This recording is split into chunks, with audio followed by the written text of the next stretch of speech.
Okay, everybody, I'm on holidays, and even if the background's still the same, that's because I've recorded these videos way in advance, and so it covers my channel whilst I'm away. I'm away for 2 months, completely exhausted and tired, and I just needed the break. But every Sunday, keep that in mind, every Sunday I shall release songs like this. Today's guest is Bette Midler. The song is the famous The Rose from the film Beaches. And I have to say, reading my research, I was like, really? So there's a lot of good research that I wanted to share with you. Then I have to share the lyrics' meanings. It's a song that's been covered in talent shows. It's a song, and I excuse for any that way outside noises because there's a new hotel being built, and I can't, even with the window closed, stop the horrendous drilling that's going on. But back to Bette Midler and The Rose. What are you going to learn today? The Rose was a pop song, believe it or not, written by Amanda McBroom, because a lot of people think Bette Midler wrote it herself, but it was Amanda McBroom, who was an American singer and still is probably actress. Notable amongst the songs she wrote was this particular one, which Bette Midler sang of the film of the same name, and which has been sung by many other recording artists.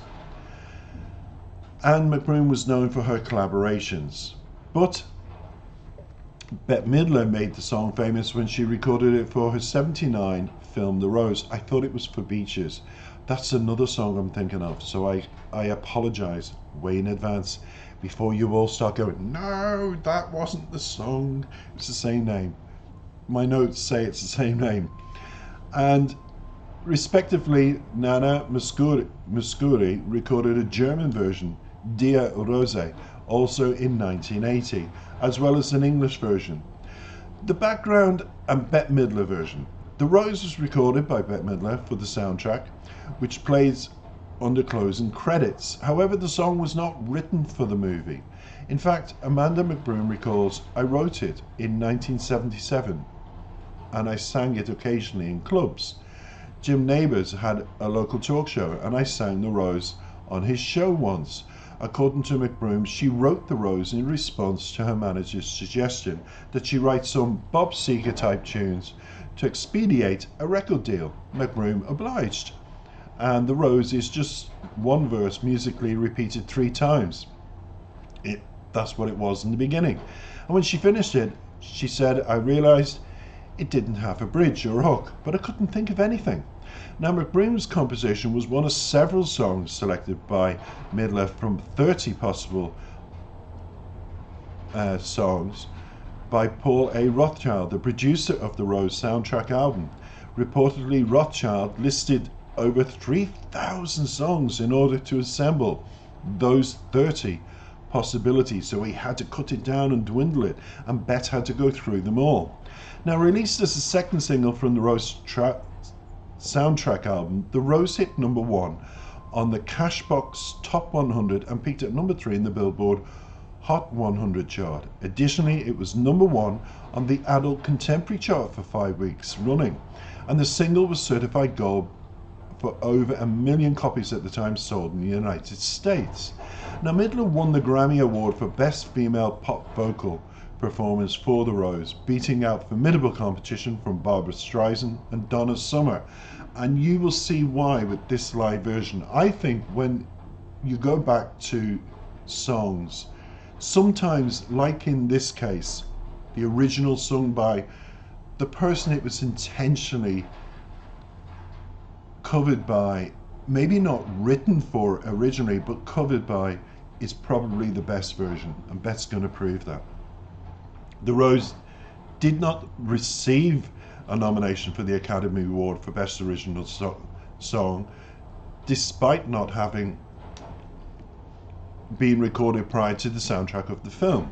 Now, the song had been written for the film, according to McBroom, and AMPAS, the Academy of Motion Picture Arts and Sciences, inquired of her if the song had been written for the movie, and McBroom answered honestly that it had not. McBroom did, however, win the Golden Globe Award for Best Original Song for The Rose, as that award's governing body, the the Hollywood Foreign Press Association does not share ABBA's official meticulousness over a nominated songs being completely original with its parent film. So there you go. And in 2004, The Rose finished 83 out of 100 songs surveyed of the top tunes in American cinema history. Dun, dun, dun, dun. Let's listen to the original version.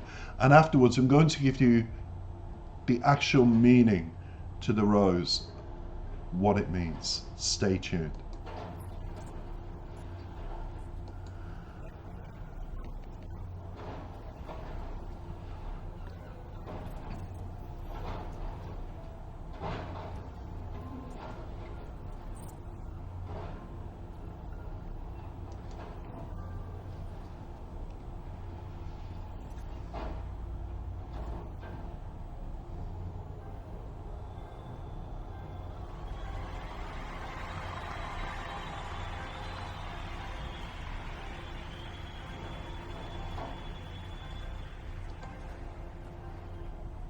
Some say love, it is a river,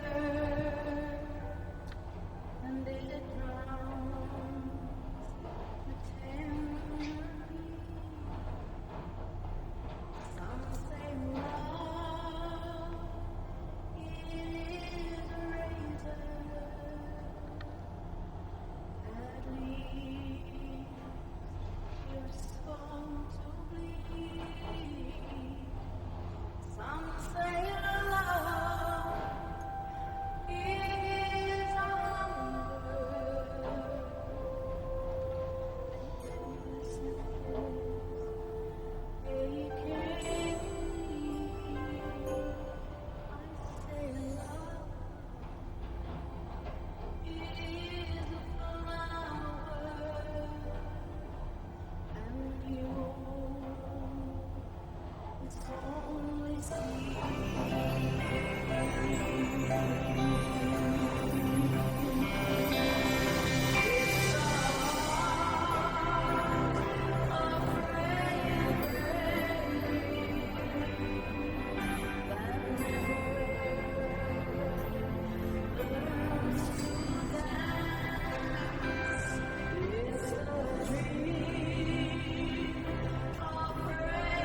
Well, I have to say, Beth, nobody can beat that version. Except, I have to say, an Irishman, you. I'm from Ireland, so I'm going to raise my hands and cut my throat by saying, I think the next best version of this song was by an Irish band called Westlife. 5 young men, who went on to do great things and sell multi-millions of records around the world and build up a legion of fans. Their version is spectacular, pop-wise, but the original is raw. It's about Bette Midler's voice, and I just thought it was simply sensational. And it's a song that the younger people who haven't heard of it, and if you're one of them around the world, needs to realize this woman was the woman the song was given to. Awards were won around the film and the song itself because of her performance like that. And the rest is history. All the other versions, I think, are okay. And if you've got a good version that you want me to listen to prove me wrong, write it in the comments below. Let's get back to what the lyrics mean. Amanda McBroom, as we said before, didn't write the song specifically for the film.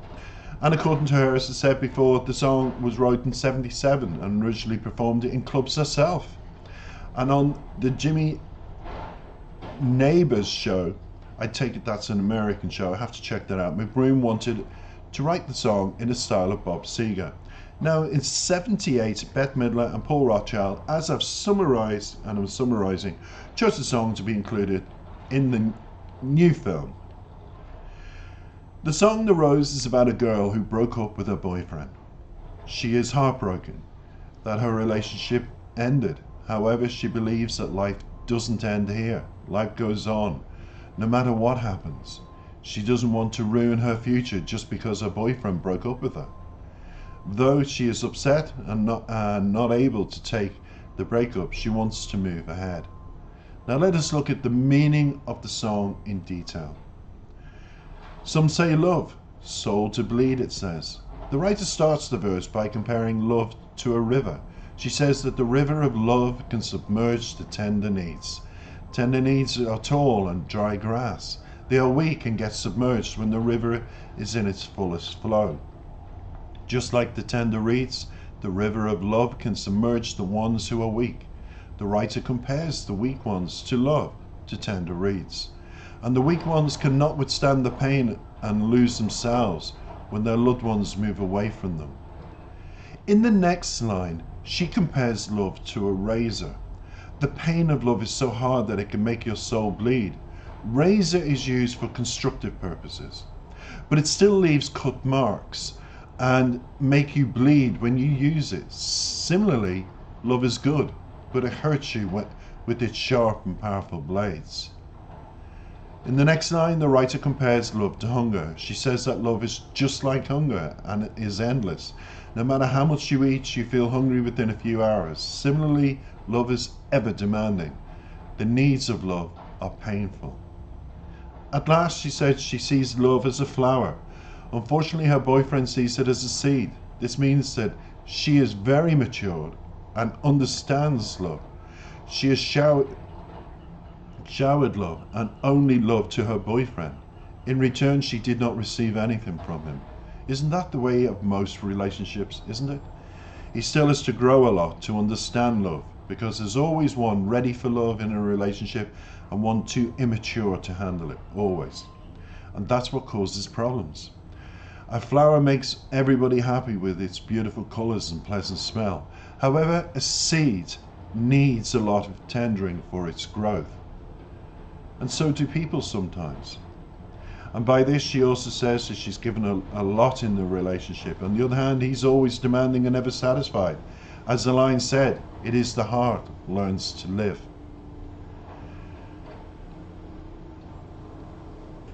And now the meaning of the lyrics to the third chorus. The writer starts this verse by saying that the heart is afraid of losing somebody. It's scared of getting hurt, it's weak to face a breaking relationship, and the heart is weak to face the hardships. She says that her heart does not feel or does not learn to dance. But this means that her heart is too weak to face the sudden changes that are happening in her life because of the breakup. She says that her heart's been living a dream. The dream was so beautiful, the heart did not want to wake up from that dream. But at last nothing was real. It was all a dream. And here she says the lovely words that they said to each other, that became a lie. In other words, it became a lie. The happy moments that they shared have all become a dream. None are now real, and they're not together anymore. The writer also compares a weak heart to a soul that's afraid of dying. Everyone has to die in the last, and it's a fact. However, we're not ready to accept it. And similarly, though she knows that the relationship has ended, her heart is not ready to accept it. The writer is pacifying herself when she refers to the heart. She means to herself, she is consoling herself to accept what's just happened. When the line says, when the night becomes a rose, emphasizes that. It also emphasizes the writer's too lonely. She's finding it difficult to spend her nights alone. Her roads are too long. And by this time she means that she's not able to live a single moment without him. She's unable to pass time without him. And this is making her road life too long. She doesn't want to live without him. And how many relationships go through that stage? Lots. The lines the writer speaks about the pain, but when she starts for the lucky, she comes out strongly. She says that only the weak ones cry about their ended relationships. The strong ones are lucky. They are like the buried seed underneath the snow. They grow and bloom when the spring arrives. But this, she says, is not the right person for her. The right person is to come in the future. And I always say that when you break up in relationships, karma will come around to bring that smile in the shape of a person befitting of your love and your attention. I always say that. And here the metaphor is beautiful. The seed is the writer herself. Snow is the pain she's facing because of the current breakup. And sun is the right person for her. And he is to come in the future. Here, here. Spring is the beautiful day she's to spend with this person in the future. And that is The Rose summarized for you all. So now you know the song, you've seen Bette Midler, the original version. And as I said, Westlife do a very good version, 5 Young Boys. Check that out on YouTube. Until the next time, thanks for listening. Take care.